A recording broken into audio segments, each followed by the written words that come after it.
Hi, I'm Dave with Level Up Woodworking, and today we're going to work on dust collection for the DeWalt 735 planer, so stay tuned.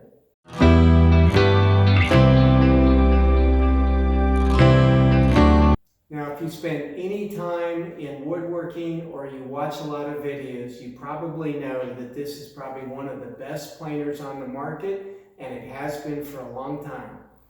It's got a great blower in it. There's all kinds of options as to what you can do to improve dust collection. I'm going to show you my journey with dust collection on this planer. Let's get started on my first 3 attempts. Well, the bag on the first option didn't work, and then I put a hose on and that didn't work, and then I propped the hose up but it fell down, and let's see that in slow motion. My 4th attempt is going to incorporate this outfeed and assembly table with the integration of the planer and this dust right bag right here. And I'm going to make a bracket that I can clip right in here that will hold the bag, and then a hose that goes to the planer. I think it'll be very effective and efficient, and I think it's going to be my last attempt at doing this because I think this one's going to work really well. I started by cutting my first 1/4 inch blank on the bandsaw just to get a circle out of it.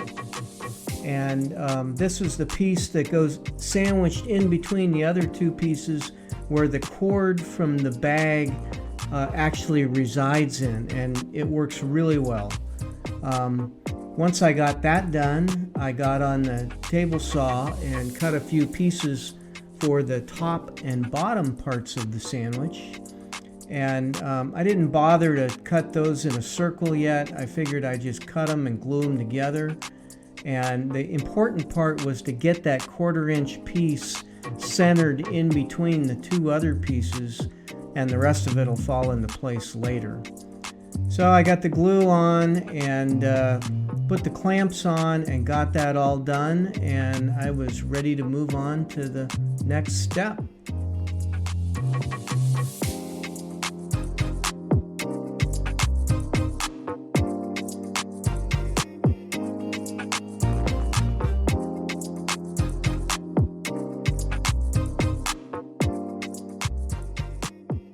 So once that was drying, I decided to cut the curve on the larger bracket piece on my bandsaw, and I got that done.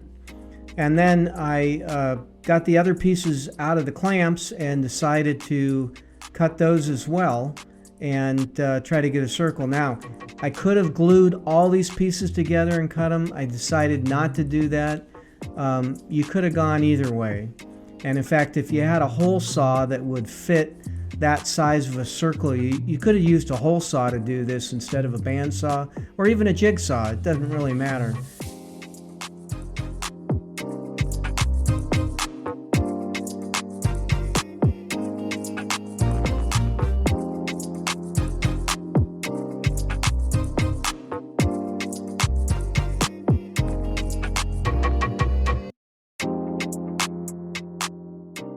From there, I went over to my sander and sanded some of the rough edges off the 2 parts, really to try to shape it a little bit.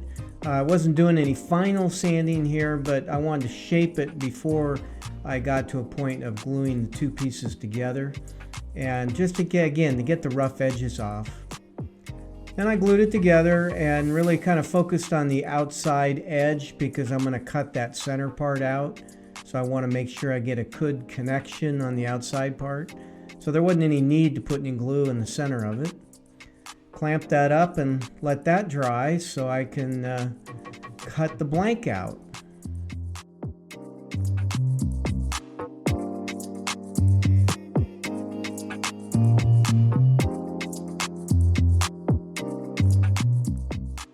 While that dried, I decided to move on to the table bracket that the bag bracket will move into. So I cut the strips and cut the end pieces, and in the strip I decided to cut some grooves because I thought it'd be a little bit more pliable when I decided to put the bracket into the strips. And after I finished it, it did turn out to help it a little bit in terms of inserting the bracket.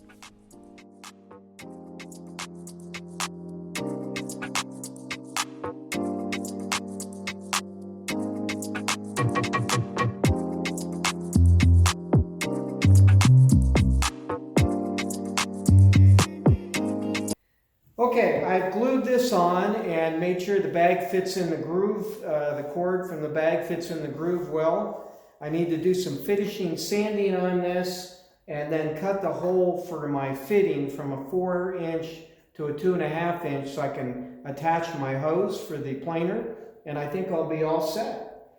I'm going to cut this down a little bit because I don't want it to stick out too much. And then I made this bracket to go underneath the bench. And as you can see, I've cut grooves in this to relieve it a little bit. And I'm going to put a chamfer on the other plate, hopefully so this slides in a little bit easier when I want to put it in place to use it. After the glue dried, I went back to my sander to do final sanding. And, you know, it probably wasn't necessary, but I wanted to look nice. So I went ahead and tried to do a quality job on it, get it nice and smooth, make it look good. And then move on to cutting the hole to put the insert in, and started with a drill and then just took my jig and worked it. And I did have to make several passes with the jig and then followed that by sanding the circle out to make sure I got a good press fit between my insert and the hole in the bracket. Now, I could have glued it, I could have put it in and sealed around it. I could have put screws to hold it in, but I just wanted a nice press fit, and that's what I ended up getting.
Mounting bracket, and I put a couple screws in to hold it in place.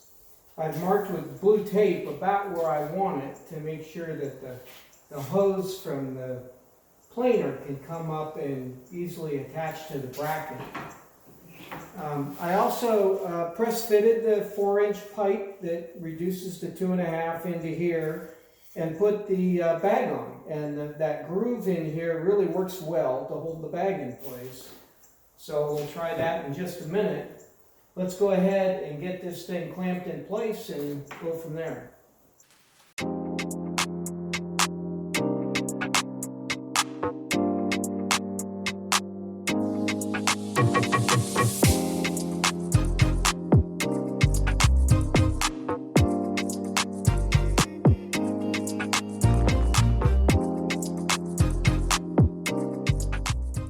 With the bracket finally installed, I was ready for a test run, and I love the way the bracket holds the bag. The hose is out of the way, I can do my planing, and when I'm done, I can just pull the bag and the bracket off and put it away. Simple design, it's a nice bracket, works great, keeps the bag in a good position away from the planer, and I'm happy with it. And sometimes simple is the best way to go.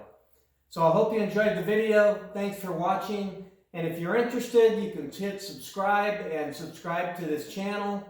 And if you want plans for this, I did make some plans. They're available on my website. Look in the description below. Thanks for watching. I wanted to provide an update on my air filtration cart.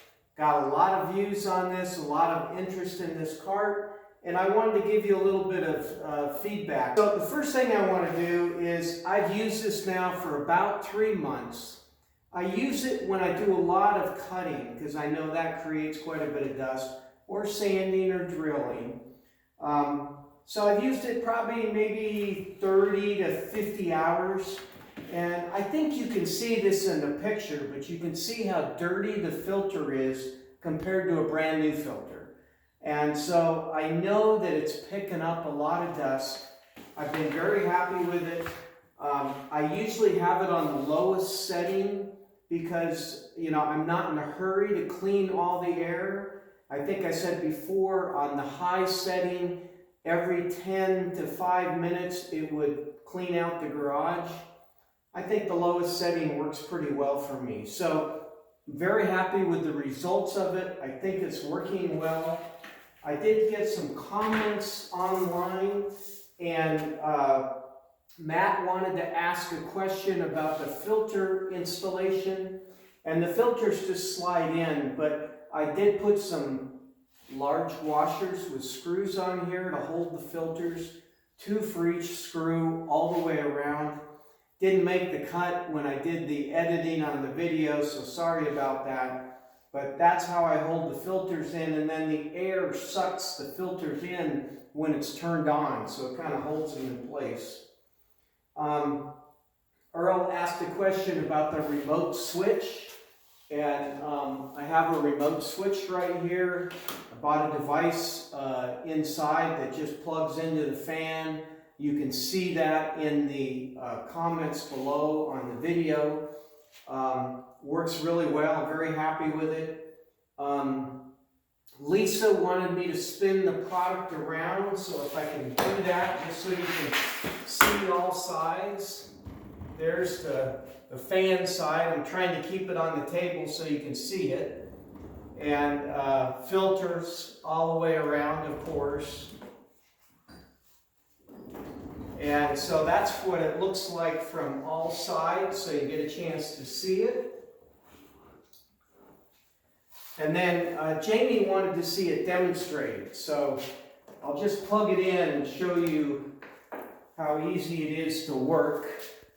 Got to get the cord long enough to plug into the extension cord here. There we go.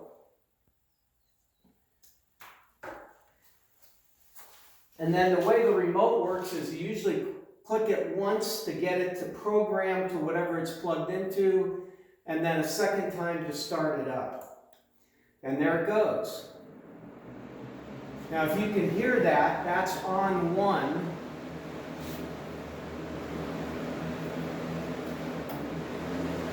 There's 2.